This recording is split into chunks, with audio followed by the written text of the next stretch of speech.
Bonjour à tous, bienvenue sur Free Matin à la une de l'actualité nationale ce matin. Deux sujets, la Cour suprême qui valide la candidature de Luc Setonji-Atropo à Cotonou pour les élections communales et municipales du 17 mai prochain. Le procureur de la République près le tribunal de première instance de première classe de Cotonou, Mario Metonou, a ordonné ce mercredi 22 avril 2020 l'ouverture d'une enquête judiciaire au sujet de la vidéo montrant le directeur général de la Société de gestion des marchés autonomes Sogema, Armand Gansset, en train de proférer des propos xénophobes et ethno-régionalistes à l'endroit d'une communauté installée à Boycon. Nous en parlons ce matin dans le débat avec Carles Kitome et Claude Alofa. Mais avant, chers amis internautes, à suivre la présentation de quelques-unes de journaux parus ce jour sur l'ensemble du territoire national. Les confrères de la presse écrite rendent compte des grandes décisions issues du Conseil des ministres d'hier, tenu par visioconférence sous la présidence effective du président de la République, Patrice Talon. Dans le bulletin matinal d'information à suivre, le ministre du Tourisme, de la Culture et des Arts, Jean-Michel Abimbola, qui fait le point des prouesses réalisées par le régime Talon dans son département ministériel. À suivre également les dispositions prises par la HAC dans le cadre des élections communales et les municipales prochaines en ce qui concerne la campagne électorale. Voilà tout pour le sommaire de cette émission, chers amis internautes. On se retrouve dans un court instant pour la une des journaux. Bonjour à nouveau, chers amis internautes. Nous démarrons ce matin, comme il est de coutume tous les matins, par la manchette de l'informateur qui a titré ce matin « Ralliement de Mouel Bénin et des FCDB à l'Union progressiste ». Du renfort pour Georges Bada dans la commune d'Abomey-Calavi. Des précisions à la page 3 de la parution de ce matin de l'informateur. Toujours à la une de l'informateur de ce matin, déplacement pour les élections communales et municipales du 17 mai prochain. La haute autorité de l'audiovisuel et de la communication RAC et la commission électorale nationale autonome Sénat pour délivrer les laissez-passer. Nous restons à la une de l'informateur de ce matin. Toujours à la une, en prévision aux effets négatifs du Covid-19, le FMI veut appuyer le Bénin. Des précisions dans les colonnes de la parution de ce matin de l'informateur. L'oreille droite de la une de ce matin de l'informateur nous invite à découvrir dans les colonnes de sa parution du jour le journal École des étudiants en journalisme à l'École supérieure d'administration, d'économie, de journalisme et des métiers de l'audiovisuel ESAE. Notre époque en manchette ce matin, campagne médiatique pour les élections communales et municipales prochaines, réquisition de plages horaires sur télévision et radio. Des précisions à la page 3 de la parution de ce matin du quotidien Notre Époque. Fraternité en manchette ce matin, alternative à la levée du cordon sanitaire le 27 avril prochain, imposer le port de masque sur l'ensemble du territoire national, titre le confrère avec en manchette la photo du ministre de l'Intérieur, Saka Lafia. Toujours à la une de Fraternité de ce matin, réaction de l'honorable Issa Salifo aux propos régionalistes de Armand Gansset. Des précisions à la page 3 de la parution de ce matin du quotidien Fraternité qui nous informe à la une que au sujet des élections communales du 17 mai 2020, la Cour suprême valide la candidature de Luc Atropo. L'Indépendant à la une ce matin, création imminente de la Chambre des métiers de l'artisanat, un renouveau du secteur pointe à l'horizon. Des précisions à la page 11 de la parution de ce matin de l'Indépendant. Élan de solidarité contre la propagation du Covid-19, des CS de Tchaoro reçoivent un don de l'honorable Adam Bagoudou. Nous passons à présent à La Nation, qui titre ce matin en manchette « Élection communale du 17 mai prochain. Le gouvernement facilite le bon déroulement du scrutin. La haute autorité de l'audiovisuel et de la communication joue sa partition. » Des précisions à la page 3 de la parution de ce matin du quotidien de service public. Séance plénière au Parlement.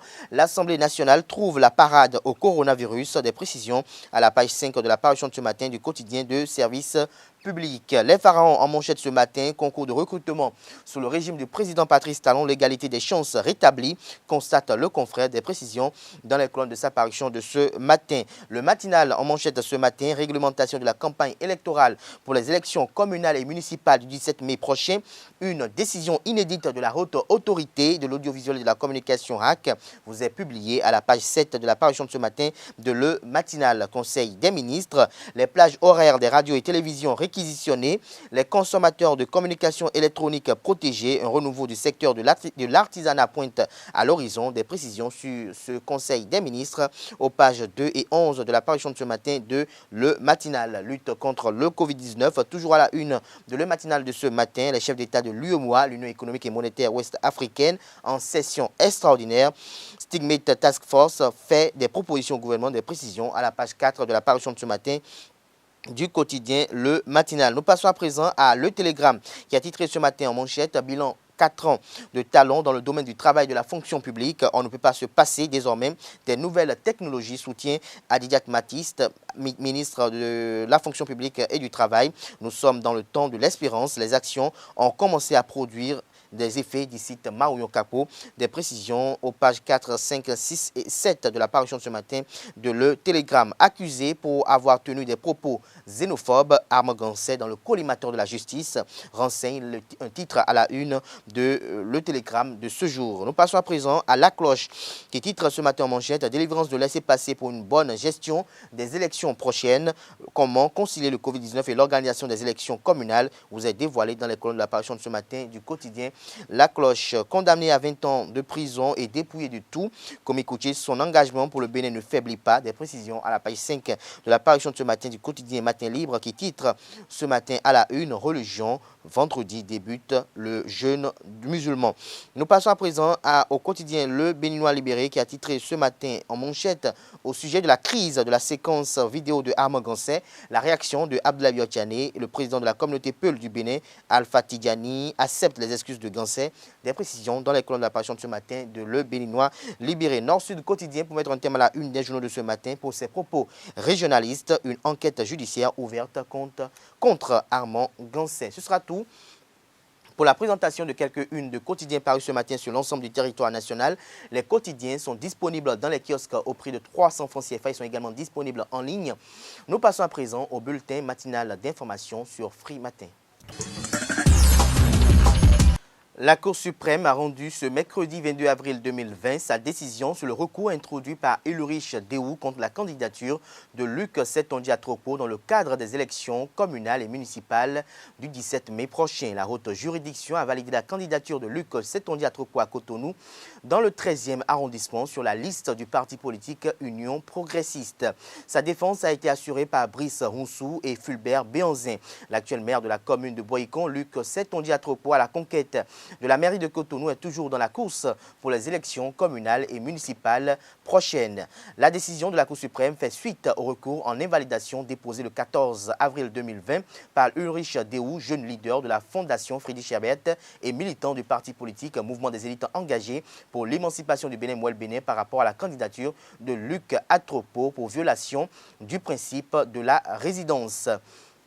Le procureur de la République près le tribunal de première instance de première classe de Cotonou, Mario Metonou, a ordonné ce mercredi 22 avril 2020 l'ouverture d'une enquête au sujet de la vidéo montrant le directeur général de la Société de gestion des marchés autonomes Sogema, Armand Gansset, en train de proférer des propos xénophobes et ethno-régionalistes à l'endroit d'une communauté installée à Boycon.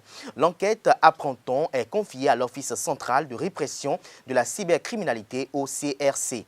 L'auteur de la vidéo, qui a fait le tour des réseaux sociaux suivant l'article 551 du Code du numérique, pourrait écoper d'une peine de 6 mois à 7 ans de prison pour injure avec motivation raciste et xénophobe. Au terme de l'article 552 du même code, les mises en cause peuvent être poursuivies pour incitation à la haine et écoper d'une peine de 1 an d'emprisonnement. Ces propos du candidat bloc républicain dans la commune de Boycon ont été condamnés par son parti qui aussitôt a sorti un communiqué pour se désolidariser de ses propos déshonorants.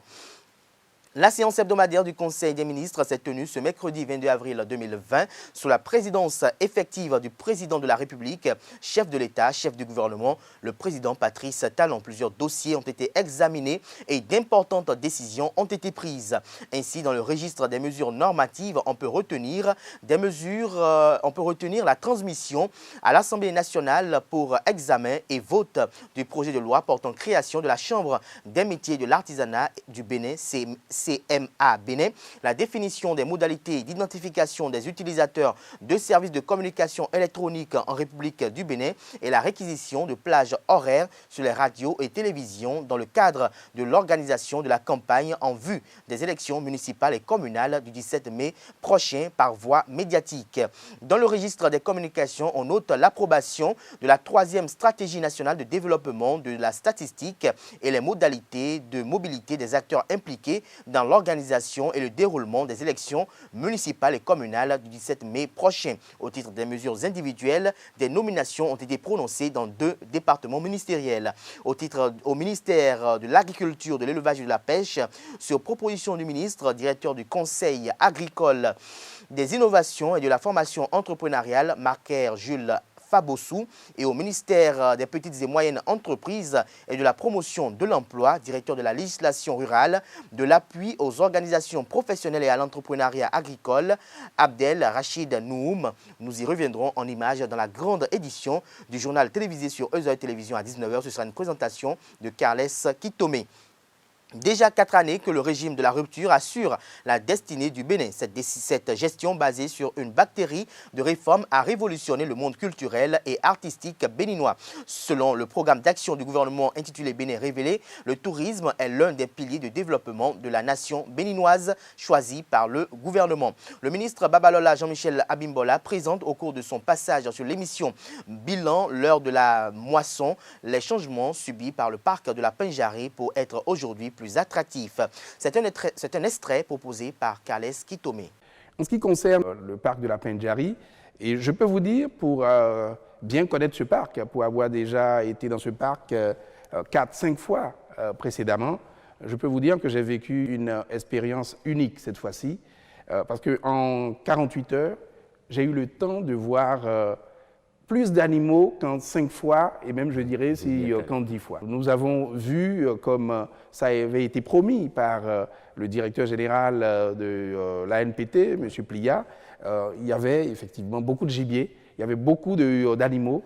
Il y a un développement faunistique et floristique exceptionnel dans ce parc. Les Big Five dont on parle généralement, je les ai tous vus, à l'exception évidemment du rhinocéros, qui n'est pas encore réintroduit, mais les formalités sont en cours, les démarches sont en cours pour cela. Mais l'éléphant d'Afrique, le lion, les grandes antilopes, le buffle, l'hippopotame, un certain nombre d'autres animaux sauvages, j'ai pu les croiser très banalement. Dès la première heure où j'étais dans le parc, j'ai pu voir cela, alors qu'il y a quelques années, vous pouviez passer 2 jours, 3 jours sans voir des animaux, sauf quelques antilopes. Ouais. Donc nous avons réellement un parc qui a été revivifié, qui a été redynamisé, et il faut rendre hommage à la vision du gouvernement qui a trouvé le bon schéma, la bonne organisation en lien avec l'ONG African Park Networks, qui est une ONG internationale qui est très expérimentée en la matière et qui a plusieurs parcs à travers l'Afrique. Et je voudrais vraiment convier les Béninois à s'approprier d'abord leur patrimoine.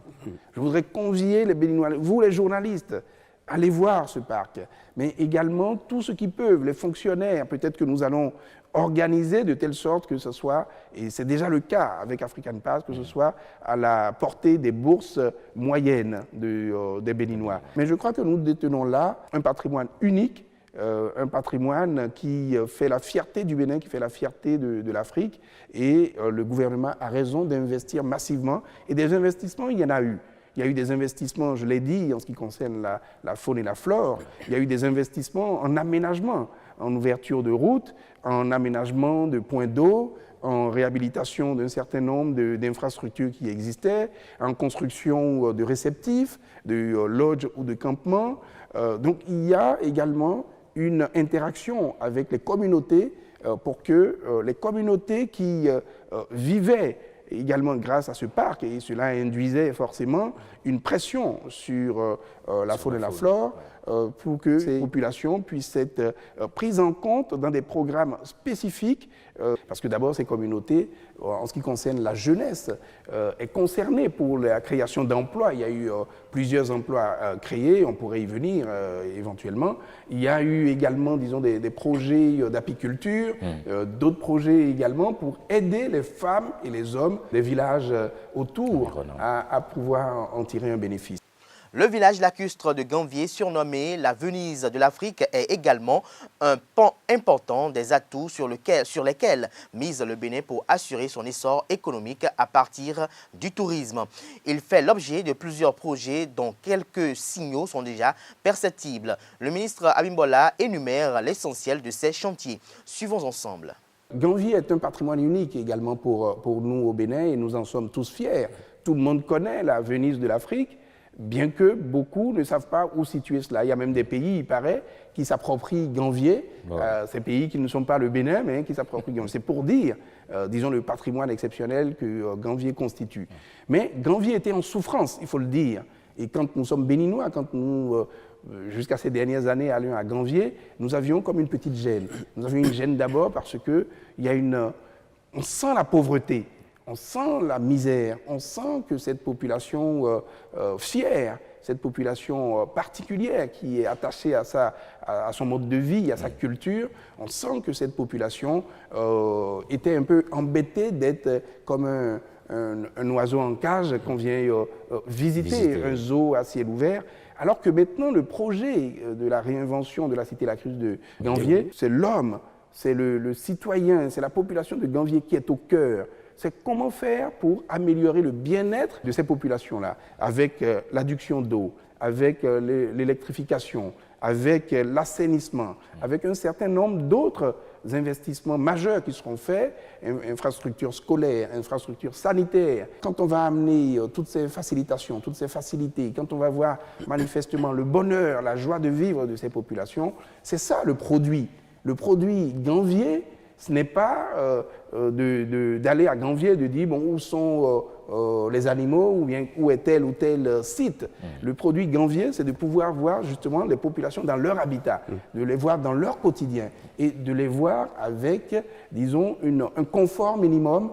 Ce confort également qui sera le confort évidemment du visiteur ou du touriste.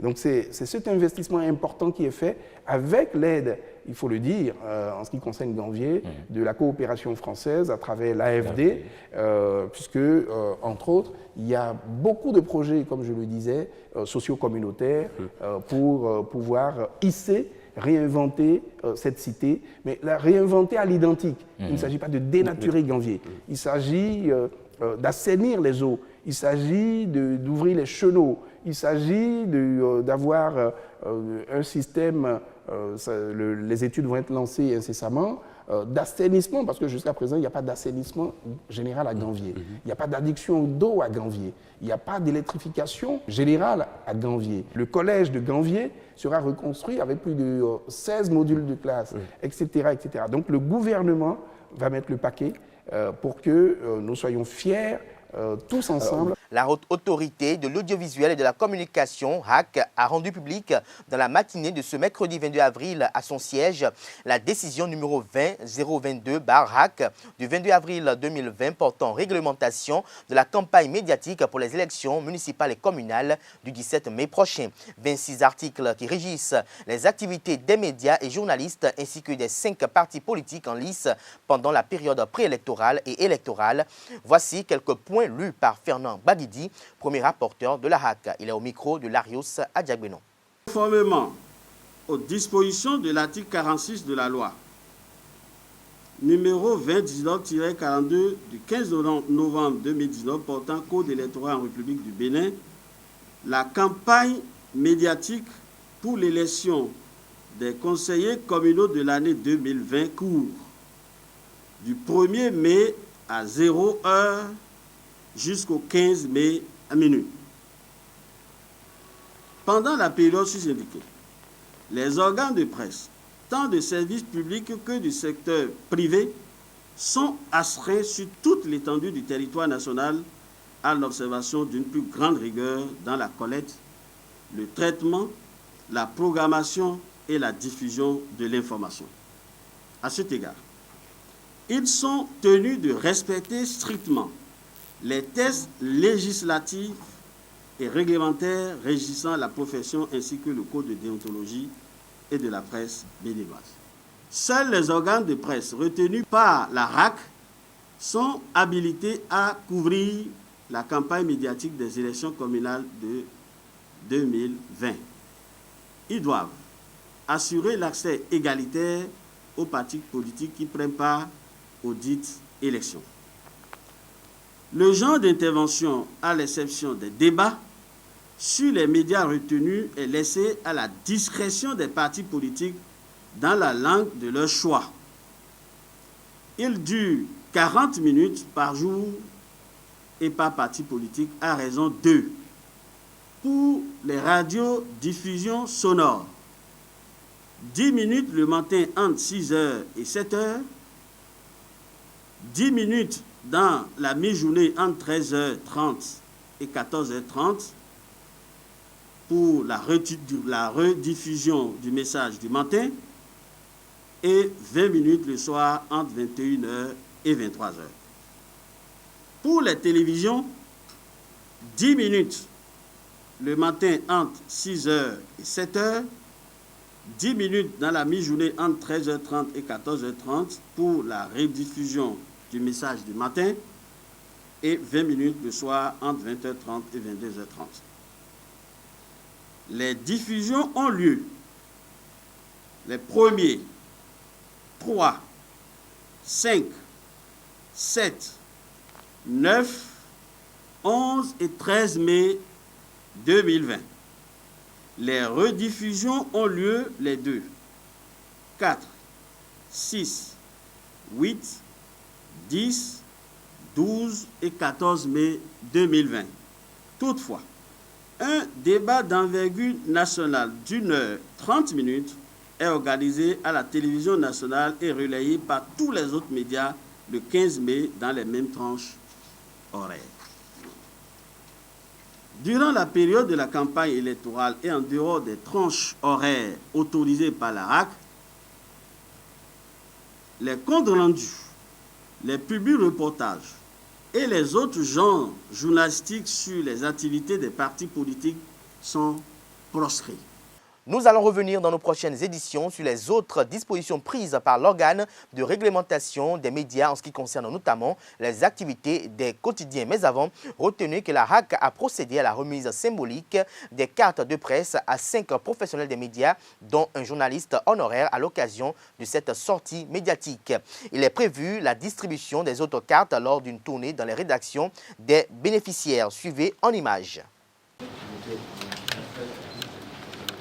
Un peu d'écart.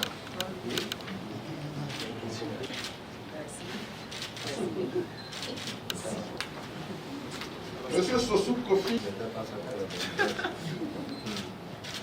Merci Chip, appelé en français Navire de l'Espoir, est une organisation non gouvernementale humanitaire internationale basée sur des valeurs chrétiennes dont la mission consiste à améliorer l'accès aux soins de santé dans les pays d'Afrique en voie de développement. Présente au Bénin, cette organisation internationale a soutenu le Bénin dans sa lutte contre la propagation du coronavirus Covid-19.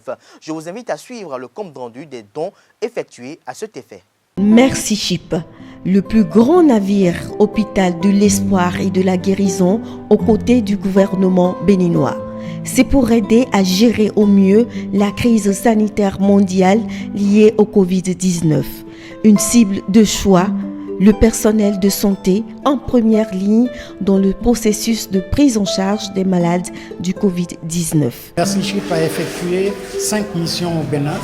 Et donc les professionnels de la santé sont nos partenaires. Et donc c'est pour ça que nous avons pensé à eux et parce que nous pensons qu'il faut qu'ils soient protégés pour être à même de donner les soins les meilleurs aux personnes qui sont concernées par le Covid-19. Des équipements de protection individuelle très rares par ces temps, mais que l'ONG internationale Merci Chip a sélectionné pour sauver des vies. Notre organisation a voulu contribuer aux efforts que le gouvernement béninois a mis en place pour répondre à la pandémie du Covid-19. Parce que les populations béninoises ont une place de choix dans le cœur de notre fondateur, de notre président directeur général, de tout le staff international de nos 16 bureaux à travers le monde, de nos bénévoles, de nos volontaires et des équipages du bateau hôpital Africa Merci. Et nous sommes heureux de contribuer à l'effort du gouvernement. 2500 paires de gants d'examen, 4500 masques, 4500 charlottes à usage unique, 4500 paires de couvre-chaussures à usage unique, 300 surblouses, 300 lunettes de protection, un don apprécié et applaudi par le ministère de la Santé en présence du bureau pays de l'OMS. nous saluons très sincèrement le geste de M. Chip qui, ce soir, vient nous offrir du matériel de protection, des équipements de protection individuelle d'une grande qualité, des équipements adaptés au personnel de santé qui est en première ligne dans la riposte contre le Covid-19, personnel de santé exposé à la transmission de ce virus. Je voudrais donc, au nom du gouvernement et au nom du ministre de la Santé, vous remercier très sincèrement pour ce don. Un accord de siège et un partenariat entre Merci Chip et le gouvernement du Bénin qui renforce davantage les liens au grand bonheur des Béninois. Ce sera tout pour ce bulletin matinal d'information. Merci de l'avoir suivi, chers amis internautes. Nous passons à présent au débat où j'installe Carles Kitomé et Claude Alofa. Carles Kitomé, bonjour. Bonjour Abdelkader Achiro. Merci d'être là, vous êtes face à Claude Alofa. Bonjour. Bonjour. Carles Kitomé, une vidéo circule depuis quelques jours sur les réseaux sociaux où on voit le directeur général de la Société de gestion des marchés autonomes, Armand Gansé, candidat sur la liste du parti politique Bloc républicain dans la 23e circonscription électorale.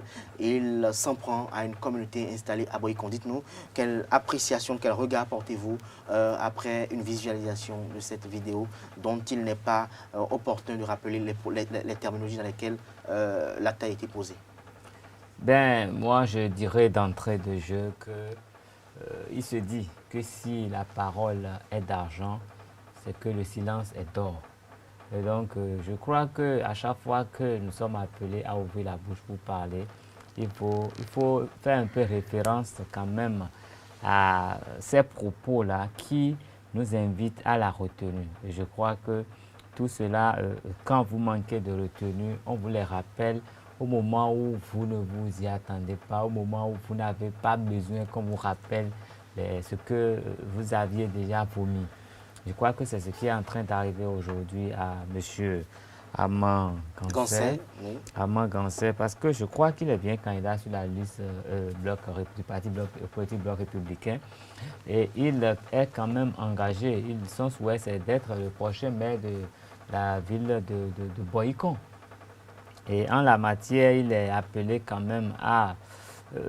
en fait, il sera le maire de tous les habitants de Boycon. Et quand nous observons un peu Boycon, nous savons que Boycon, c'est le Boycon qui est appelé la ville Carrefour au Bénin. C'est cette ville dans laquelle aujourd'hui nous trouvons toutes les communautés béninoises.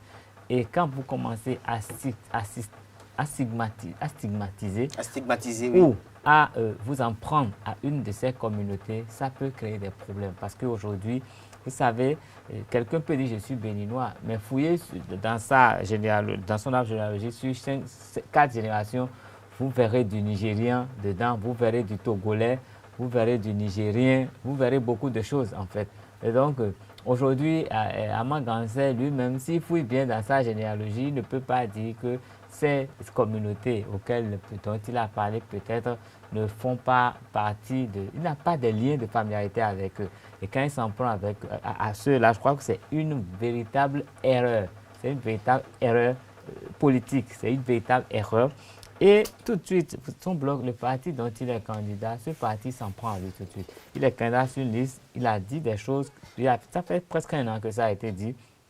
On lui rappelle aujourd'hui ses propos et le parti, par son premier responsable, décide de condamner cet acte. Ça veut dire que en fait, ce n'est pas la bienvenue. Il est blâmé par son parti, il est blâmé par l'association Alcré, l'association Alcré de Martin Ansogwa, l'association de lutte contre le régionalisme, l'ethnocentrisme et le racisme.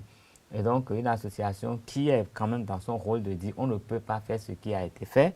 Et en même temps, le procureur décide de prendre l'affaire en main. Et nous sommes à combien de jours de l'ouverture de la campagne électorale pour les communales? Je crois que rien n'est bon pour lui. S'il avait une carte en main, il vient de brûler la carte là. Moi, c'est comme ça que je le dis. Il vient de brûler la seule carte qu'il a en main. Et donc, ses rêves de succéder à son ancien ami, Lucas Trobo à la mairie de Boycon est en train de s'envoler. Et c'est le jour même où le procureur décide de fouiller un peu dans ce dossier que la Cour suprême rejette quand même la requête de Ulrich Dehout qui voulait démontrer que Lucas Trobo ne pouvait pas être candidat à Cotonou. Vous savez, il faut savoir agir.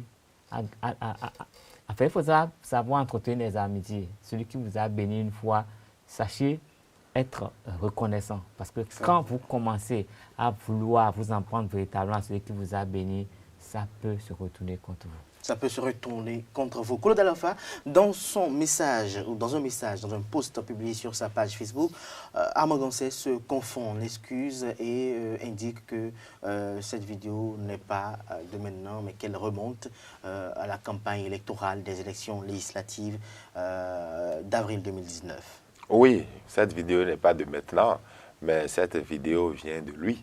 Je crois que l'excuse aurait été plutôt que cela ne venait pas de lui. On a des faits que des gens ont posés, des actes qui ont été faits dans les années où on était de jeunesse et qui vous rattrapent lorsque vous êtes adulte. Et donc, ici, il s'agit de faits des propos tenus alors qu'il était déjà homme politique, alors qu'il était déjà en activité politique. Et donc, cette excuse ne tient pas du tout. J'aurais voulu beaucoup d'autres choses que cela. J'ai entendu des commentaires qui lui reprochaient d'ailleurs qu'il aurait mieux fallu qu'il se taise ou qu'il ait quand même des conseils. Et la plupart de ces hommes politiques, je crois, ils ont ce défaut-là, qui ne reconnaissent pas la valeur des chargés à la communication. Et cela pose réellement un problème à leur niveau. On ne sort pas pour parler en tant qu'homme politique sans avoir été conseillé. Avant de parler en homme politique, il faut toujours avoir quelque chose de préparé. On ne fait pas ici, on invente pas de l'improvisation. De l'improvisation. Et là, il est important. C'est le rôle en fait de la presse. Et chaque homme politique va se rendre compte de l'utilité des hommes de médias dans leur vie politique. À partir du moment où vous entrez en politique, ou à partir du moment où vous décidez de gérer des hommes, vos propos deviennent calculés.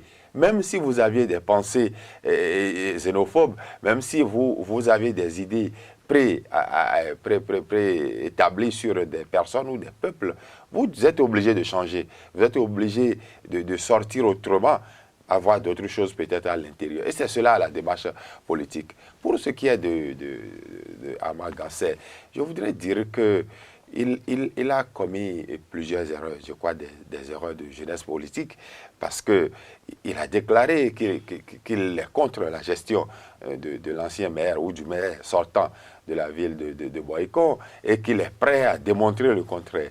Et là, il passe sur un mauvais pied parce que démontrer le contraire, c'est faire mieux. Et là, si c'est ne serait-ce que par ses pensées, il fait pire. Il fait même ce qu'on ne peut pas autoriser de faire. Deuxièmement, je voudrais dire qu'il détruit son parti politique. Et là, je vais faire une analyse un peu différente et me demander s'il n'y a pas en dessous de tout ceci un combat politique entre ces deux grands blocs que sont l'UP et le BR. Parce qu'il ne s'agit plus seulement de Armand Gansé ici actuellement. Les campagnes électorales sont presque à terme, ou du moins sont presque à notre porte. Et les listes sont déjà publiées par la Sénat. Et donc, il n'y a plus possibilité de retirer de candidature. Or, le bloc BR a des candidats donc, à Boycon. Et c'est l'un de ces piliers qui vient donc d'être détruit ainsi, publiquement. Par qui? Par qui on ne sait. Parce par que ce n'est lui-même? pas. Oui, parce que la vidéo a été publiée. Il ne faut pas le dire. Ici, c'est juste un rappel. Oui. Juste un rappel de Ici, Mais Claude Alafa, est-ce que vous êtes d'accord C'est un miroir. Comme l'a dit à l'entame de votre argumentaire, il l'a fait et qu'il nous arrive parfois que des erreurs de jeunesse nous rattrapent dans le futur. Tout à fait. Donc, une fois que ces propos étaient tenus, que cela soit utilisé contre lui aujourd'hui, alors que lui-même lance une guerre farouche et ouverte à l'égard d'autres acteurs politiques, il devait s'y attendre. Tout à fait. Je ne l'excuse en rien. Et il n'a même pas d'excuse. Il a juste, dans cette campagne électorale, je ne vois pas du tout comment il va se prendre pour sortir. Et lorsque le procureur s'y met, cela veut dire en fait c'est ce que je dis, c'est pourquoi je parle d'un problème au bloc BR.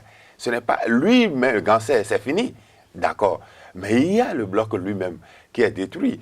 Et c'est là où je trouve des arrière-pensées politiques. Parce qu'en fait, il ne s'agit pas d'un poste. Il ne s'agit pas de Ama Gansé qui a publié quelque chose.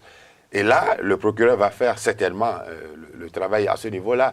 Il s'agit de quelqu'un d'autre qui a sorti des propos tenus par quelqu'un d'autre. Donc, celui qui l'a publié avait aussi des objectifs en publiant cela. Devant la justice, il est complice. Il est complice, d'accord. Et mieux, il faut remarquer que les propos tenus par Ama Gansé sont des propos suprémacistes. Il ne s'agit pas en fait tellement de la xénophobie. Il a démontré dans ses propos qu'il a parlé d'un peuple qui serait un bas peuple. Il a injurié la culture d'un peuple. Voyez-vous un peu, ceux-là, comment est-ce que ceux-là peuvent être positionnés par rapport à nous autres? Ici.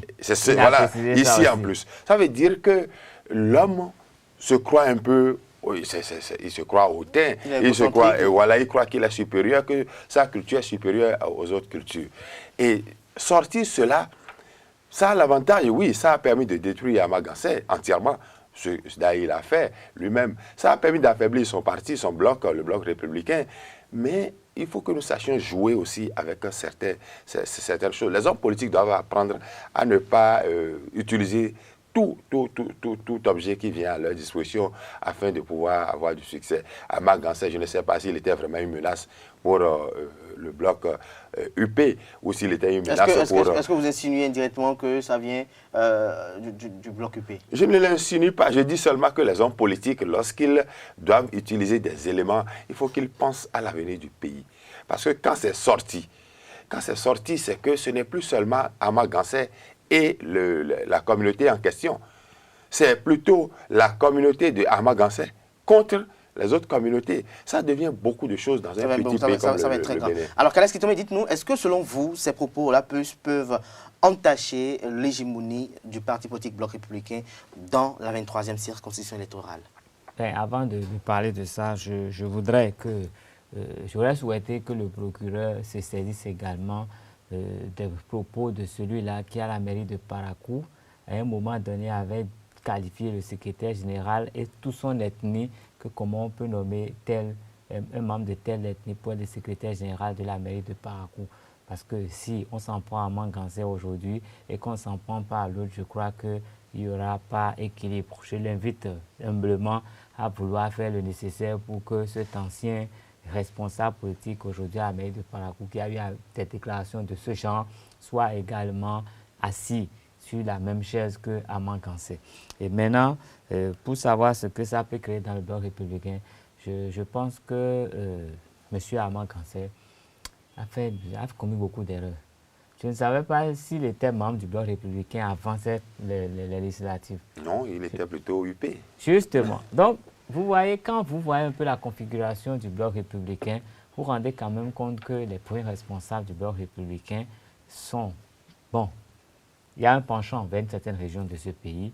Et si lui, il pense pouvoir être membre de ce parti et qu'il s'en prend à des communautés proches de ces communautés, je crois que c'est comme lui-même se brûler les doigts. C'est se brûler les doigts. Sinon, je ne comprends pas ce qu'il est allé faire au bloc républicain. Je ne sais pas par quelle magie il s'est retrouvé au bloc républicain. Parce que l'UP ne l'a pas positionné. Après avoir... Ou bien parce qu'il voulait affronter Luc Atroko, pensant que Atroko serait... Après avoir tenu ce genre de propos. Parce que quand vous foutez la mettre quelque part, il faut éviter d'y aller tant que vous n'avez pas refait quand même le ménage. Et je crois que c'est ce qu'il est en train de faire. Et ça peut perturber un peu l'équilibre même au sein de ce parti politique. Parce que si des gens prennent à cœur ces propos, il peut y avoir des réactions, pas forcément des actes, mais dans les pensées, ça peut changer. Quand ça va changer dans les pensées, ça veut dire que même les personnalités qui animent ce parti politique pourront peut-être commencer à poser des actes pour montrer que ici, c'est nous. Et là, ça va devenir compliqué. Donc, le souhait, c'est que les gens aient des réactions responsables. Toute réaction à ce que, aux déclarations de Ama Gansé serait pire que ce qu'il a fait. Donc, ne pas réagir à ça, prendre juste des mesures disciplinaires et surtout maintenant prendre la parole pour apaiser les communautés qui ont été touchées. Et quand moi j'ai eu le poste de Armand Gansé qui était supposé présenter des excuses, je me suis senti mal à l'aise. Il n'y avait plus question de se sentir quoi que ce soit. Il fallait simplement se répondre en excuses. Il fallait simplement que des excuses. Vouloir justifier, c'est d'un autre temps, et on avait fait, et puis c'est des combats, tous les coups sont permis en politique. Qui est con? Le peuple, les gens ne sont pas cons. Des coups contre les autres. Oui, il ne peut même pas nous dire ça. Vous avez un jury, toute une communauté, vous dites que c'est des coups politiques. Quand il le faisait, il avait oublié que les gens le filmaient. Les gens l'ont filmé, les gens ont fait des débats. Et avant de l'avoir dit, il a pensé. Il en a sûrement touché mot à des gens. Et donc, ça veut dire qu'il a même infesté l'esprit de plusieurs personnes. Et aujourd'hui, il faut faire une décontamination de ces gens-là pour que ça ne continue pas. Parce que Boycon, c'est pire qu'un virus. Boycon, c'est la ville carrefour. Vous pouvez pas aller quelque part sans passer par Boycon. Vous voulez aller où? Le Bénin ne s'arrête pas à Boycon. Mais le Boycon, c'est le carrefour quand même. C'est vrai que ce n'est pas encore nord, mais c'est le carrefour. C'est ça, c'est Boycon. La façon dont nous avons construit nos routes et nos chemins de fer font que Boycon, c'est le carrefour. On est obligé de passer par Boycon. Et donc, on ne peut pas avoir du désordre à Boycon, tout sauf ça. Si lui veut faire du désordre à Boycon, on doit pouvoir l'extirper de Boycon et quand même le mettre quelque part où il ne va pas perturber l'ambiance. Je voudrais peut-être ajouter que pour apaiser la situation, nous avons écouté tout à l'heure ce que vous avez évoqué dans le journal qui disait que le président de la communauté, de cette communauté, on n'est pas obligé de rappeler tout cela, il ne faut pas remettre le couteau dans la plaie tout le temps, a accepté les excuses, a voulu, ça c'est juste pour calmer, n'a pas voulu faire trop de débats. Le procureur de la République, en prenant en charge, en initiant donc une démarche de ce genre dans ce dossier, a voulu aussi mettre fin au débat. Parce que le débat, s'il continue, pourrait être plus dangereux que l'acte qui a été posé. Et nous aussi, dans la presse, nous savons que nous n'avons pas le droit de discuter des débats lorsque la justice, des sujets, lorsque la justice s'en mêle. Et donc, je crois qu'à partir de ce matin, on aura fini avec, et même si les objectifs ont été atteints, lui-même, ses objectifs inavoués sont atteints et désormais, nous croyons que ce dossier, on peut commencer par dire que c'est terminé. C'est terminé pour lui. Alors, Kalaski Domi, très rapidement, à quoi pouvons-nous nous attendre avec la procédure judiciaire engagée par le procureur de la République? Généralement, quand on parle de justice, moi, j'ai un pincement. Parce que dans ce domaine, je ne suis pas initié, tout est dangereux. Vos propos tout de suite peuvent vous amener là où vous n'avez pas souhaité être. Donc, je laisse quand même le soin au procureur de faire son travail avec ses assesseurs et que nous puissions juste nous rendre compte du résultat que nous allons respecter parce que nous sommes convaincus qu'ils respectent les dispositions en vigueur dans notre pays. Merci à vous, Kalaski Tomé. Je rappelle que vous êtes journaliste, reporter d'images à la télévision. Vous étiez face à Claude Alofa, directeur de publication du quotidien béninois d'information générale et d'analyse, l'informateur. Chers amis internautes, c'était un free matin de ce jour. Merci pour l'attention. On se retrouve demain à la même heure pour un autre numéro. D'ici là, portez-vous bien et passez une excellente journée de travail en compagnie de nos programmes sur les www.ezaetv.pj.